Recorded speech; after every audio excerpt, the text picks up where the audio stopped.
This is Around the Hornet, a show where we discuss a variety of sports, from baseball to basketball and much more, with previews and highlights of games every Tuesday. I'm your co-host, Travis Foerster, and with me is my co-host, Giselle Sanano. Hello! So today we're going to discuss the NCAA March Madness on the men's and women's side for basketball. So my biggest upset surprise was Iowa beating Florida. I thought Florida was going to get out of the first week, but I thought it would be Clemson that would defeat Florida. Because with Iowa, I've been following that team, especially the whole Big Ten Conference, the entire season. And I did expect Iowa to beat Clemson the way they did. I knew it was going to be a half-court game. It was going to be slow-paced, which it was. But Iowa did have one of their better scorers in Bennett Sturts that came from Drake, and he followed the head coach, Ben McCollum, that came from Drake. They made it to the round of 32 a year ago, and then once again, they made it to the round of 32, but now that they're in the Sweet 16. And it was really impressive, especially with the way they outplayed Florida in that game. They were the more physical team, even with how athletic the Florida Gators were. What's your thoughts on that game? I think you made a really good point. I was very, very shocked that Florida didn't make it, especially being the defending champions. I didn't think they would, even if I didn't believe that they would make it to the championship, I believe they would have made it past at least Iowa. But Iowa played a great game, and I think they're going to actually continue to move forward. I think one of the more shocking bits to me regarding the men's March Madness is definitely the fact that BYU did not make it. Like, I really thought they would. But even overall with the March Madness, I think we can all agree there's not a bunch of upsets. The only one that I think everybody was watching, including me, hoping it would be a Cinderella story, was High Point. But unfortunately, they lost to Arkansas. But I think Arkansas really got the win down. So other than that, there haven't been a bunch of upsets. Now, the endings of games have been pretty surprising, I would say. Is there any ending to the game that you remember? Because I know mine. Yeah. Well, it really surprised me because I took North Carolina over VCU, and that one was like 50-50. I had a major toss-up when I was making my picks. And when I saw that North Carolina was up by like 19 points in that second half with less than 10 minutes to go in the game, I told myself, okay, they have it. They're in complete control. But no, about less than 3 minutes to go in the ball game, VCU got down to like a possession or two. I'm like, this is going to be really interesting because North Carolina didn't have one of their better scorers. He was out with that thumb injury, and he was done for the rest of the season, and they had nobody else. But I thought with Henry Vasar inside, they were going to be fine, but they weren't. And it was kind of sad, especially in overtime when Vasar got fouled, and they were down by 2 points. He missed the first one. This was about 4.2 seconds to go in the game. He tried to intentionally miss the second one, but what he didn't know was you got to hit the rim. He hit the backboard instead, so they had to call a violation. They gave VCU the basketball, had to foul VCU, and then VCU hit 2 free throws to end the game right there, and then they lose by 4. And especially with VCU, because VCU, if you look at their history, other than making it to the Final Four and being the first four team to get there, they haven't been able to get past that first round of games, even with the new head coaches that they brought in each and every year, because Shaka Smart was the one that took them to the Final Four in 2011 before he left to take the Texas head coaching job. And then the previous head coaches were able to get over the hump. And now that Phil Martelli Jr. is coaching that team, he was able to get them over the hump. And they actually played really well in their second round game against Illinois. The problem was Illinois was just a better team. They were just more athletic, even for a team that's not good defensively. Mm-hmm. The ending that I would say that stuck out to me the most, which was very heartbreaking, was the Vanderbilt versus Nebraska game when he almost made the half-point shot, but it went in and out, and I just remember that. Like, I wasn't able to watch the full game, but afterwards I watched multiple highlights of like every game for March Madness when it comes to men's and women's. I just remember rewatching it and being like, this is one of the most like heartbreaking things ever. Like, what a sad way to lose. It's like the opposite of what happened last year with Halliburton in the playoffs, and I just think that is so devastating. But I do think from what I watched, both of the teams really are evenly matched, and they both fought very hard, and I think Nebraska could also, like other teams, make it far. Yeah, and speaking of that half-court shot, he actually almost hit that half-court shot against Missouri when they full-court pressed him. They were down by 2 points during SEC play at Missouri. Yeah, he stole an inbounds pass because Missouri had no timeouts left. So they knew they had to inbound. They didn't want to get a 5-second count, so he just threw it up for grabs. The Vanderbilt guy, the same guy that missed the half-court shot against Nebraska, stole the pass, threw it up there. It was like about 1.6 seconds left to go in the game. Rolled in and out like around the rim. Yeah, this one, the bank shot where it went in and out. Yeah, so it was kind of bad luck there. Imagine if Vanderbilt would have hit that shot. We would have had a different discussion about that. I think that is what the most devastating part is, that it would, it literally was the last shot, and if it went in, they would have, oh my God, it is actually insane. And I think there are other games that the amount of games that have ended on a buzzer beater this season is insane. I know St. John's that just happened the other day. What an incredible way to win. And it was an upset, maybe not like to the extreme, but it was definitely an upset against Kansas. And just, I think that is what really keeps people watching for March Madness, is you don't know what's going to happen. But even this year, just so many buzzer beaters that are like, wow, that's it. That's the game. You move on or you lose. I think that is part of the reason why March Madness is one of the more popular sports when it comes to college sports. And for me, I love seeing an upset, or I love seeing a wild game with a wild finish. Yeah, do you think the mid-major upsets have died off at this time, or you think that they're still alive and that there's still a possibility you're going to see more upsets as the years go along? Ooh, I do still think that there's possibilities for future years. I do still think there's possibilities for a Cinderella story where it's like this small school to make it all the way. I know that there are talks of maybe expanding the number of teams, so that obviously also changes things, probably more likely. But then again, it is going to start being harder because these bigger schools are paying these players more, and they're just going to keep getting more big. So it really just always depends on the team. We've already seen High Point being one of those examples, but obviously they didn't make it as far as maybe past years. So I do think it'll be interesting to see as years go on. Will it be, like you said, the opposite? Like there won't be any more Cinderella stories in that fact, or will there be more if they expand? I think we have to wait and see. And honestly, if there aren't as many Cinderella stories, I could see like the organization maybe changing things, because I know we all want to see Cinderella stories. So we would have to wait and see, because it could cause some changes. Yeah, I think the NIL deal, like you said, has pretty much affected all these colleges, especially the mid-majors, because you'll get a main scorer that's a top scorer from their mid-major school, and then they'll just transfer over to a high major school because they know they're going to get more money because of the season that they had with the mid-major schools too. Mm-hmm. And it's going to be really interesting if the mid-major schools are still going to find a way to pull off the upsets, like you just said, if there's going to be any kind of Cinderella stories.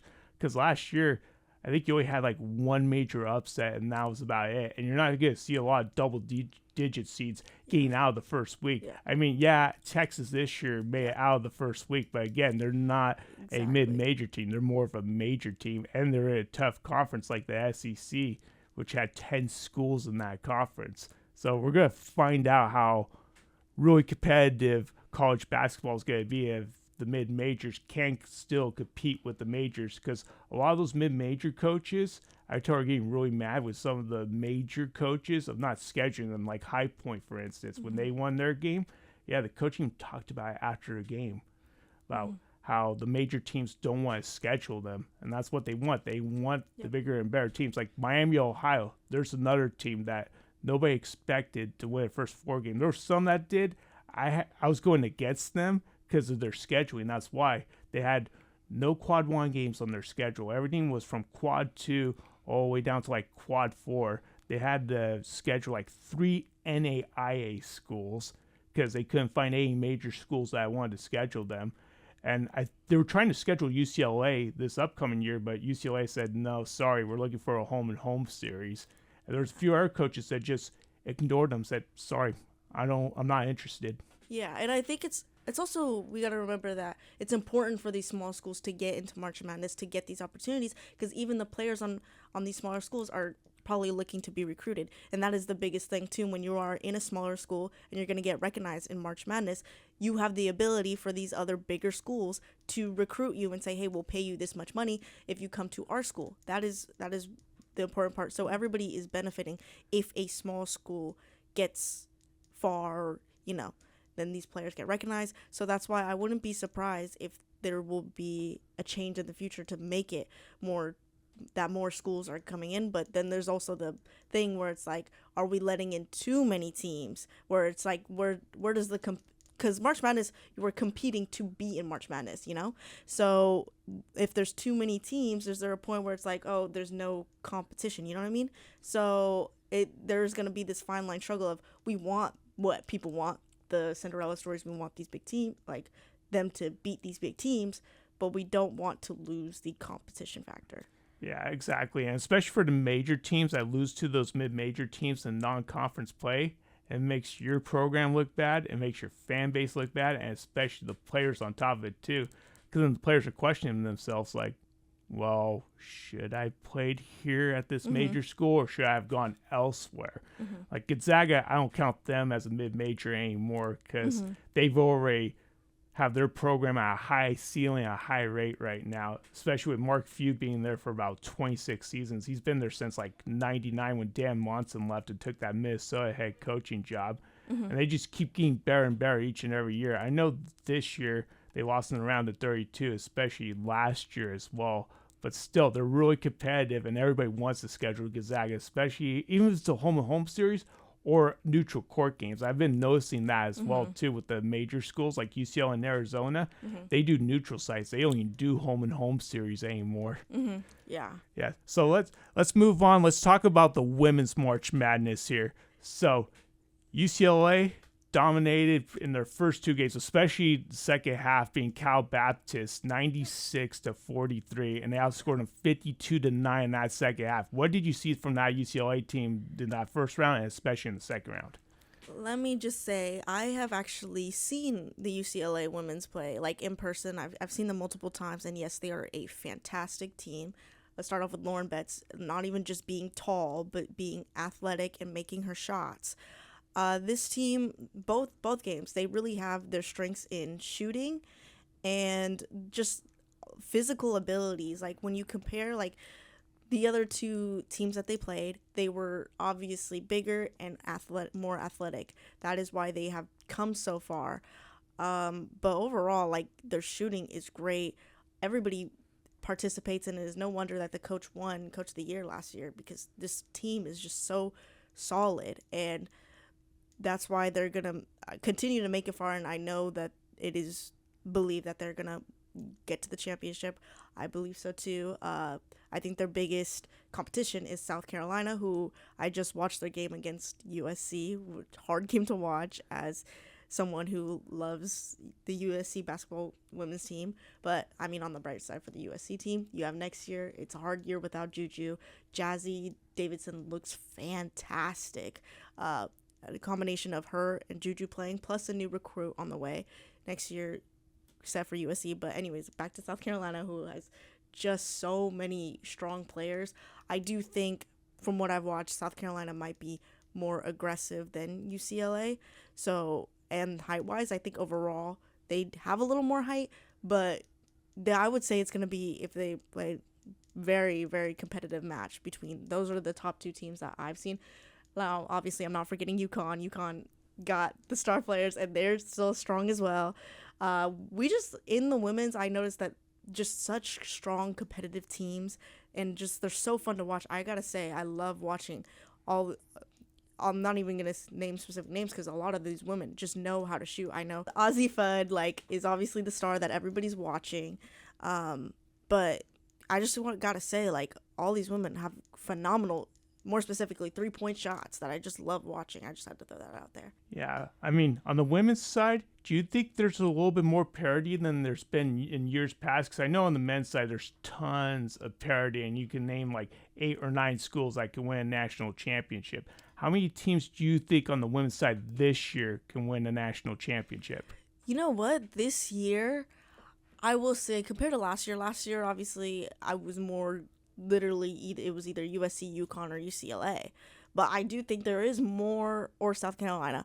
But as usually the years go on, there are more teams, and now even then, there's just a wide range of talent on every team due to the NIL.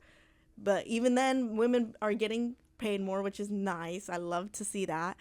But you kind of just have so many teams. The only one I would say, there are also, let's just address that there's not huge upsets in the women's either. The closest I think is Virginia, but then again, you can make the argument that they're, made to be there, but maybe they weren't expected to be as far. But even LSU, UConn, South Carolina, I would say there's obviously schools that have missing.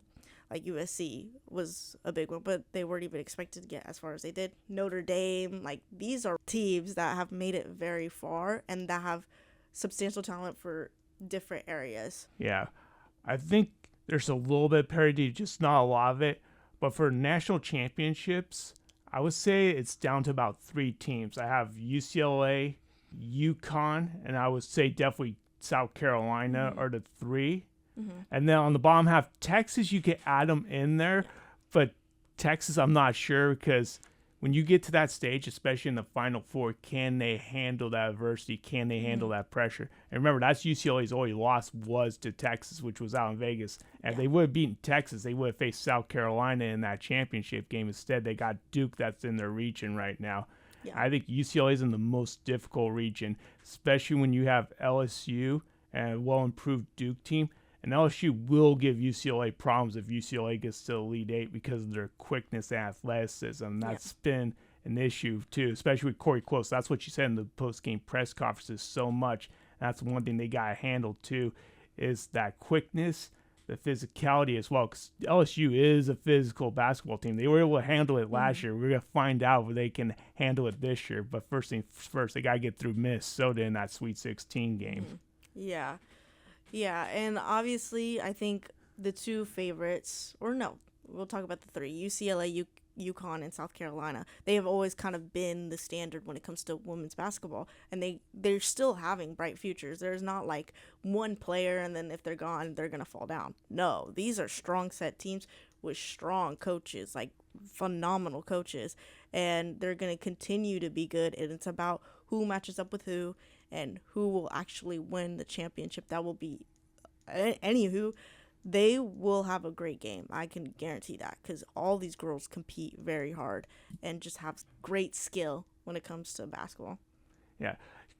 Do you think that all 4 1 seeds are going to make it to the Final Four this year? Or do you think one of the 1 seeds is possibly going to fall a little bit short, whether it's in the Sweet 16 or the Elite 8?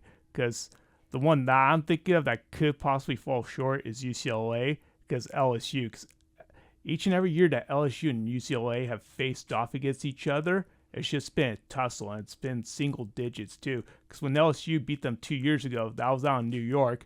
And then when UCLA took them out last year, that was out in Seattle. Now they're going to face off more than likely in Sacramento. And then UConn, I just don't see anybody that can stick with them for an entire 40 minutes. And then same way with South Carolina. I don't see anybody matching up with them for an entire 40 minutes. And then Texas is going to be interesting. We're going to see how really good Kentucky is coming into the Sweet 16, if they're a real contender or not. I think it's interesting. It's hard. It's hard for me to say I think all 1 seeds are going to. I do think one isn't. I would have to say Texas, but then again, like, Texas is like, the reason I'm not naming Texas as like one of the 3 is just because Texas is more like kind of it depends who you're playing against, I feel like, because for UCLA, South Carolina, and UConn, they've always had the standard. Texas has always been good, but just to me not at the standard that they're at, so I could see them falling flat. It's just also the other teams they're competing against. They also have, the agenda to make it. Vanderbilt has really good scoring, and they're really making it far with the scoring. So it obviously, like in any March Madness, it could take one bad game, then you're out. So that is, we could see how many, you barely see those 3 teams have a bad game. Texas could pull all the way through and then maybe make it to the championship, but it's so hard. It's really game by game. Yeah. So who do you think team to beat is on the women's side. I feel like the team to beat is got to be UConn. I get that UConn doesn't have the quad one wins that UCLA has because they're in a less competitive conference like the Big East compared to UCLA being the Big Ten where they're really competitive, and especially their non-con schedule. UConn's non-con schedule wasn't terrible at all. It's just the conference play is what hurt them a lot. But I feel that UConn has the most talent out of all those three teams that we talked about when it came to them, South Carolina and UCLA. No, I completely agree. I think UConn is, if you want to get far, you have to be UConn, but that is the most difficult, I would say, out of all the teams. All the teams are, like I've already said like a million times, like they're great, but UConn just has the talent, has the skill, and has never let up, and that's why where they're at now. That's why they made it so far last year. Like they've always been like that, so they would be the team to beat. I think you could argue on specific areas for UCLA and South Carolina. There are qualities you can beat if you outplay them, especially if you just think about, like, let's just say South Carolina versus UCLA. They each have their strengths over the other, but UConn is just hard to be like, oh, there's this one thing, the shooting. Like, they have everything down. They have the defense down. They have the shooting down. They have the rebounding down, which I believe is always the most important to have down in games like these. I think that it's just the most difficult to pick apart UConn, especially when they're just as strong as they are. I mean, their last game, like, one player basically outscored, like, the other team, like, all the points. Ozzy is just amazing. And you can't even... That is also the problem with, like, a team like UConn, is you can't specifically only attack Ozzy. There are teams that have one special player, you attack it, you might be able to compete. But UConn, if you only attack Ozzy, you got the other 4 players to worry about. It's just, UConn is just that structured and strong, thanks to the coach, like, he's built this team really well, even without Paige. Like, they're just phenomenal. So I think the team to beat is UConn, but it is such a hard thing to do. Yeah, I think the only one team, in my opinion, that can match up with UConn is UCLA, possibly South Carolina. But the reason why I'm saying UCLA is because they're balanced scoring and what they have coming off the bench. Now, the backcourt, you're going to have some question marks with their depth, but that's okay because Kiki Rice doesn't have to carry the load like she did a year ago with all the minutes that she had to play and bringing the ball up court. That's why you have Charlize Ledger-Walker that came in the transfer portal, but she didn't play last year because she had that torn ACL that she was recovering from. And now she's back at full health, and she's a great distributor. Like, she doesn't have to focus on her scoring like she did at Washington State, where she had to average around like 25 to 30 points a game in order to win games. Like, she could just play her own role, play solid defense. Like I said, again, distribute to everybody, making sure everybody else gets involved. If she needs to score, she'll score. And then you have Gianna Neepkins that came out of the transfer portal as well from Utah, another scorer that can score at all 3 levels. Can score from the outside, mid-range, all the way to the hoop. And then you got Lauren Betts, like you were talking about, a little bit on the inside too, and you need to have an inside-out game. And then Sienna Betts off the bench as well can bring you that presence and on the glass, and you need to be good on the boards if you're going to face a team like a UConn or South Carolina. And then you got Gabrielle Jaquez, who I believe is their best defender on the team. And that's why UCLA has such a great program, because it started with Kiki Rice and Gabrielle Jaquez. And then you have Angelina Dugalage, that's really good with the mid-range and the 3-point shots, and she competes on the glass as well. Like, you have to be able to protect the basketball, and you got to be able to rebound and hit free throws, especially if you're going to be a team like UConn or South Carolina and win a national championship. Yeah, and you have to be very aggressive, and Lauren Betts has that. I've already raved about her enough, but the way that she goes to the basket and that she's aggressive and she doesn't let any player, no matter who, she can get to the basket and make not just shooting, but, like, bank shots and all that. And then Kiki Rice, her shooting form is just great. I love her shooting form, and she can just hit threes like no tomorrow, and she can just do everything. They're very much staples for UCLA, and while they are they're probably the 2 best players, they're just not the only 2 players. Like I said, with UConn, they each have, you can't just target one player. These teams, all of these teams, it's hard to just target one player when there's such a good set of skill. But I do think that when I was watching some of the UCLA games that I did notice for both teams, but obviously UCLA was winning a lot. It would be getting the rebound would be my thing. UConn, I've always noticed, gets the rebound. UCLA is usually really good with that, but when you let up and then there's time in between and then you notice that nobody's scoring, that means there's kind of a rebounding problem. I would say that. Yeah. What I noticed when I was watching the highlights between Oklahoma State and UCLA is Lauren Bates, the way she can guard those point guards too, like keep them in front of them too, because that's really tough to do, because usually they're going to blow by you and go for a layup. Well, one of the point guards tried to go around her in a circle, and Lauren Bates just stuck with her the entire time, threw up a shot, just swatted it away. I was just really impressed, because usually for like a 6'7" to stay in front of like a 5'10", 5'11", or any 6-foot point guard like that, usually you're gonna get blown by and they're gonna somehow sneak it underneath you for a layup. Not with her. It was a little bit different story. What killed them in that game a little bit, especially in the second half, wasn't really just the point guard. It was the switching too. When they got the switches, they were able to get post position, dump it down, and then get layups. And that's gonna be something to watch out for heading into not just the Sweet 16, but moving forward. Yeah, and like I said before, Lauren Betts is like phenomenal, but it's not even just about her height. Everybody, I mean, if you're that tall, you get an advantage over anything. It's her athleticism and the way she can shoot and the way she can do everything and keep up with smaller players. Usually you can't do that just because, biology and stuff like that. But she's just phenomenal on all points. That's why she is a star. And she's able to pass, she's able to do everything she needs to do to make this team great. And her players around her, like Kiki Rice, are able to advance that because they're able to hold it together. And that's why UCLA has been so strong throughout the whole year. It's a matter of, can they keep that strength with teams like South Carolina and UConn that have just always been very aggressive? Like UCLA has also been aggressive too, but I noticed with South Carolina and UConn, they are very aggressive on defense in a good way, and they keep the pressure up. I think that is one thing I also noticed in the South Carolina game versus USC, is that South Carolina can put on the pressure and continue to put on the pressure the whole game, no matter what the score is. So they will put that on 10 times more when they still have to compete throughout the game against these other teams. Do you think that's because of the skill, the talent, and the depth that both of these teams have, and that's probably the reason why they're able to put on that full court pressure or even get up onto the guards' grills or able to take them off the dribble so naturally? 100%. I think that we'll look at South Carolina right now.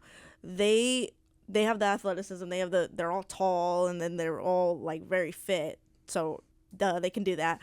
But the pressure that they have is they do a lot of turnovers. That's what I noticed in the USC game. While they were already beating them, they know how to do turnovers. There was even one point where Jazzy Davidson was gonna solo take it back, but she got the perfect timing to get the dribble and just do a layup.